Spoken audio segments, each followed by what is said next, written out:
Scientist Newton. According to Newton, every mass particle attracts to each other. दो मास particle हमेशा एक दूसरे को क्या करते हैं, अट्रैक्ट करते हैं, और उनके अट्रैक्शन को ही डिस्कस किया न्यूटन ने। और न्यूटन कहते हैं कि वो हमेशा एक दूसरे को क्या करते हैं, अट्रैक्ट करते हैं, और उन्हीं के रूल के बिहाफ पर हम कहते हैं Newton's law for gravitation. So this is Newton's law of gravitation. तो न्यूटन्स लॉ ऑफ ग्रेविटेशन की बात करें तो न्यूटन्स लॉ ऑफ ग्रेविटेशन में if we have the two mass particles m1 and m2, and according to Newton these two mass particle they attracts to each other, and the force of attraction between these two particles is directly proportional, means F is proportional to m1 and m2. This is the first equation, and the secondly, this attractive force is inversely proportional to the square of distance between two mass particles. इन दो मास particles के मास के साथ तो force का क्या सा relation, directly proportional, यानी कि force is directly proportional to the product of their masses and inversely proportional to the square of distance, and if you combine them, so the F will be proportional to m1 m2 divided by r square, F proportional to m1 m2 upon r square. And if we remove the proportional sign, then there will be a constant G, capital G, and this capital G is known as universal gravitational constant. We call it capital G universal.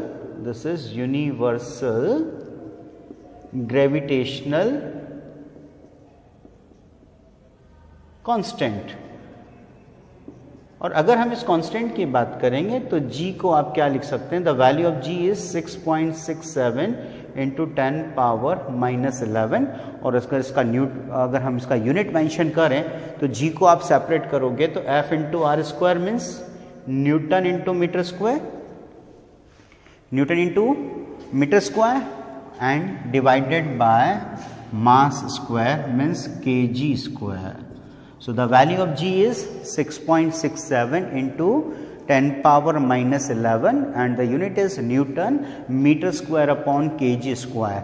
और अगर हम इसकी dimension की बात करें तो unit आपने mention कर दिया, डायमेंशन अगर मेंशन करेंगे तो न्यूटन के लिए आप यूज़ करते हैं m1 L1 t power minus 2, for metre it is L और स्क्वायर है तो L2 कर दिया, एंड मास के लिए आप क्या लेंगे, kg स्क्वायर मतलब m2. So the dimensional formula is m power minus 1 L power 3 and t power minus 2. This is the dimensional formula for the gravitational constant, and we call it universal gravitational constant. तो universal gravitational constant के लिए आप इसको use कर सकते हैं. तो हम अगर न्यूटन्स लॉ को स्टैट करेंगे तो statement for the Newton law, two mass particle attracts to each other and the force of attraction is directly proportional to the product of their masses and inversely proportional to the square of distance between them, and then there is a constant and that constant is called gravitational constant. तो आप इस तरह से इसको mention कर सकते हैं कि G क्या होगा, और अगर G को डिफाइन करना हो यानी यूनिवर्सल ग्रेविटेशनल कांस्टेंट को अगर आप डिफाइन करेंगे तो किस तरह से इसको डिफाइन कर सकते हैं. फॉर्मूला अगर आपको पता हो तो डेफिनेशन फॉर्म करना बहुत अच्छे से जानते हैं. तो हम किसका डेफिनेशन फॉर्म कर रहे हैं, we are defining universal gravitational constant. Universal gravitational constant को हम डिफाइन करें तो उसको डिफाइन करने के लिए G को हमने सेपरेट किया. अगर आप इस फॉर्मूले से G को सेपरेट करते हैं तो it is F into r square divided by m1 into m2. तो G is F r square divide by m1 m2. हमें पता है जब भी हमें कोई फॉर्मूला हो उसके बिहाफ पर किसी फिजिकल क्वांटिटी को डिफाइन करना हो, देखिएगा G आया किसकी वजह से, ड्यू टू द फोर्स. तो फोर्स को छोड़ के जो भी फिजिकल क्वांटिटी आपको नज़र आ रहा है उन सबको आप क्या कर दें, यूनिट कर दें, यानी 1 कर दें। कैसे आप क्या करेंगे, मासेस हैं, so m1 equals to m2 equals to 1 unit means 1 kg and distance equals to also 1 unit, यानी r को भी आप क्या कर दें, 1 यूनिट कर दें। तो आपने क्या किया, m1 m2 को इक्वल किया और किसके इक्वल कर दिया है, 1 यूनिट के इक्वल, और r को क्या कर दिया आपने, 1 यूनिट। अगर ये सारी वैल्यूज आप यहाँ पुट करते हैं तो g will becomes f, g किसके इक्वल होगा, f के इक्वल होगा। तब हम इन्वर्टेड कोमास में इसको डिफाइन कर सकते हैं, इसकी डेफिनेशन को लिख सकते हैं।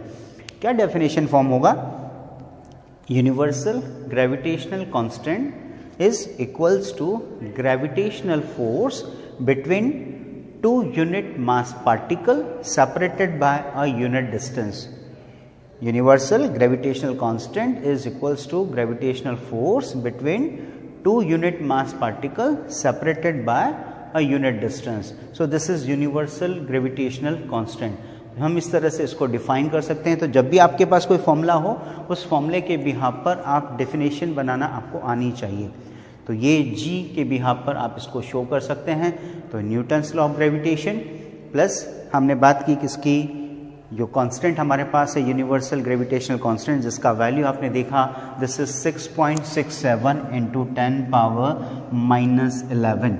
और इसी के बिहाफ पर हम बात करते हैं जो ग्रेविटेशनल इंटेंसिटी है, यानी कि अगर इंटेंसिटी फॉर द ग्रेविटेशन की बात करें, एक्सेलरेशन ड्यू टू ग्रेविटी जिसको हम बोलेंगे। सो जिस तरह से इलेक्ट्रिक फील्ड इंटेंसिटी और मैग्नेटिक फील्ड इंटेंसिटी की आप बात करते हैं, वैसे ग्रेविटेशनल फील्ड इंटेंसिटी की बात करें। सो ग्रेविटेशनल फील्ड इंटेंसिटी, और इसी को हम कहते हैं एक्सेलरेशन ड्यू टू ग्रेविटी। इसी को दूसरा नाम क्या दिया जाता है, एक्सेलरेशन ड्यू टू ग्रेविटी, जिसे हम स्मॉल v से भी स्मॉल g से भी डिनोट करते हैं, और इसको तो हम Eg भी लिख सकते हैं, व्हाटएवर। क्या होता है, देखो इंटेंसिटी जब भी हमने बात किया है, अब अगर आप इलेक्ट्रिक फील्ड इंटेंसिटी की बात करते हैं तो electric field intensity electric force per unit charge, क्योंकि वहाँ चार्जेस के लिए यूज़ किया करते थे, यहाँ हमने मासेस के लिए इसको यूज़ किया है। तो that will be the force per unit mass, means gravitational force per unit mass, that will be the gravitational field intensity. So gravitational field intensity जिसे हमने Eg से डिनोट किया है, that will be the gravitational force per unit mass, gravitational force per unit mass. Suppose we have the identical masses and each mass having the value m and separated by a distance r. So the gravitational force between them will be g m divided by r square. So f is g m square divided by r square. So if you put the value of f here, so Eg is g m square divided by r square divided by m. We cancel with the m, so Eg is g m upon r square, and this is known as acceleration due to gravity, because f equals to ma. So a will be equals to f by m, f equals to ma. So a is f by m, so this is acceleration, this is acceleration। और अगर हम gravity के form में बात करें तो this is acceleration due to gravity. So g is f by m, so हमारे पास जो होगा that is g m by r square.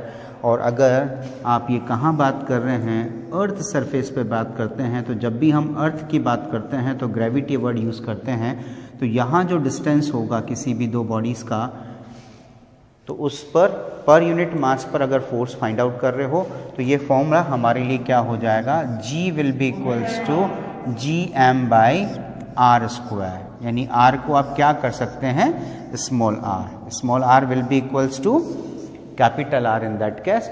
सो हमारे पास जो फॉर्मूला होगा वो क्या होगा, g is G M by R square on the surface